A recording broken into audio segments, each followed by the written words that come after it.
Hello बच्चों, आचार्य रामचंद्र शुक्ल द्वारा लिखित मित्रता पाठ की व्याख्या पार्ट 3 पढ़ाने जा रही हूँ।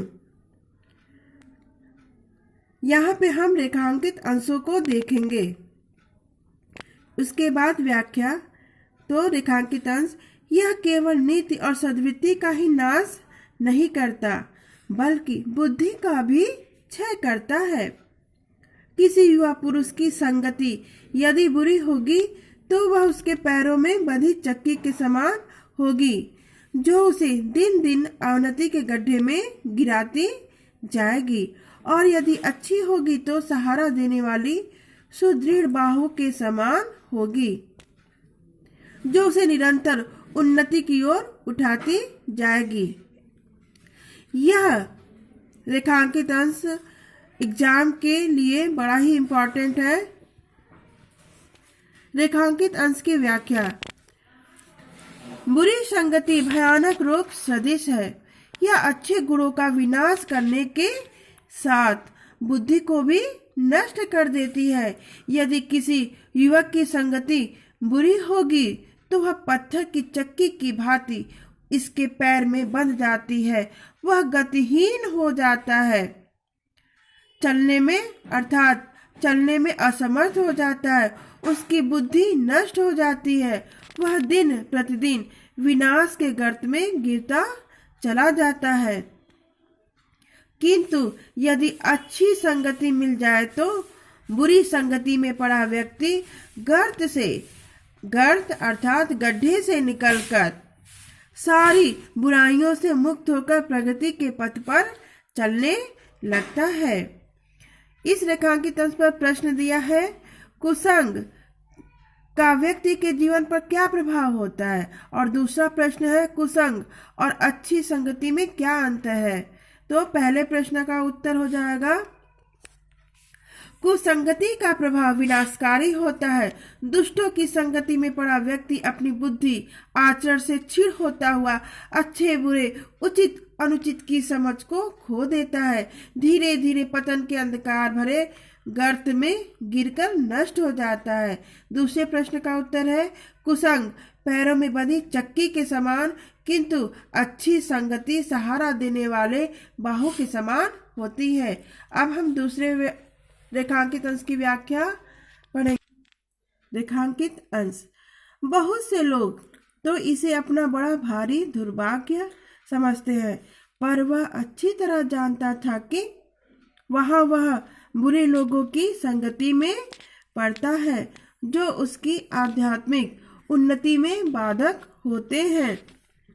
बहुत से लोग ऐसे होते हैं जिनके घड़ी भर के साथ से भी बुद्धि भ्रष्ट हो जाती है, क्योंकि उतने ही समय में ऐसी बातें कही जाती हैं जो कानों में न पड़नी चाहिए। चित्त पर ऐसे प्रभाव पड़ते हैं जिनसे उसकी पवित्रता का नाश होता है। रेखांकित अंश की व्याख्या। आचार्य शुक्ल जी कहते हैं कि मानव मन पर बुरी बातों का प्रभाव बहुत जल्दी पड़ता है। बुरी संगति सदैव व्यक्ति की उन्नति में बाधक होती है। समाज में अनेक ऐसे लोग होते हैं जिनका कुछ देर का साथ भी व्यक्ति की बुद्धि को भ्रष्ट कर देता है, क्योंकि अच्छी बातों की अपेक्षा बुरी बातों का प्रभाव बहुत जल्दी पड़ता है और अधिक देर तक रहता है।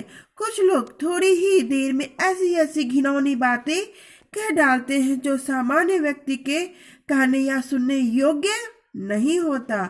उनकी बातें सामान्य व्यक्ति की बुद्धि को भी भ्रष्ट कर देती है और मन की पवित्रता को भी नष्ट कर देती है, तथा हमारे मन में भी बुरे बुरे विचार पनपने लगते हैं।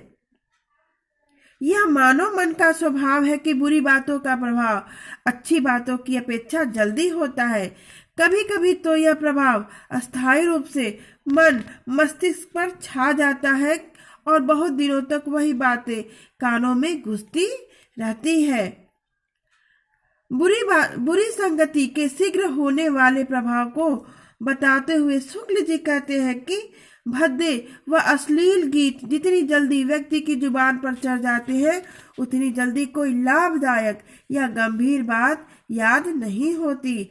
अतः अपने चरित्र व व्यक्तित्व को निखारने के लिए हमें सदैव अच्छी संगति ही करनी चाहिए और दुर्गुणों से सदैव बचना चाहिए। रेखांकित अंश पर आधारित प्रश्न, बुराई की प्रकृति कैसी होती है? तो इसका उत्तर हो जाएगा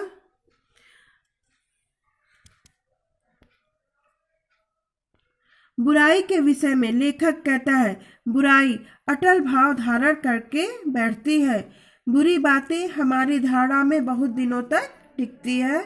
यह बुराई की प्रकृति ऐसी ही होती है। अगला रेखांकित अंश,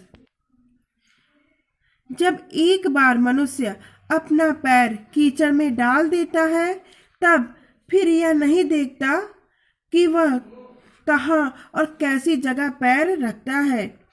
धीरे धीरे उन बुरी बातों में अभ्यस्त होते होते तुम्हारी घृणा कम हो जाएगी। फिर तुम्हें उनसे चिढ़न मालूम होगी, क्योंकि ये तो यहाँ तक है रेखांकित अंश जिसकी व्याख्या पढ़ानी है। इसके बाद नीचे भी कुछ रेखांकित अंश है, उसको भी पढ़ा जाए। तुम्हारा विवेक कुंठित हो जाएगा और तुम्हें भले बुरे की पहचान न रह जाएगी। अंत में होते होते तुम भी बुराई के भक्त बन जाओगे। अतः हृदय को उज्जवल और निष्कलंक रखने का सबसे अच्छा उपाय यही है कि बुरी संगति की छूत से बचो। तो रेखांकित अंश की व्याख्या, लेखक का कहना है, जब कोई व्यक्ति एक बार अपने कदम बुराई के कीचड़ में डाल देता है, तो वह पीछे मुड़कर नहीं देखता कि कितने कीचड़ में धंसता चला जा रहा है। उसकी बुद्धि काम करना बंद कर देती है। वह उचित अनुचित सब भूल जाता है। वह बुराई उसे रास आने लगती है। वह समझ नहीं पाता कि इससे उसकी सामाजिक प्रतिष्ठा और चरित्र का कितना पतन हो रहा है। रेखांकित अंश पर प्रश्न है, लेखक ने उपर्युक्त गद्यांश में क्या संदेश दिया है? लेखक ने मनुष्य को कुसंगति से बचने का संदेश दिया है। धन्यवाद बच्चों।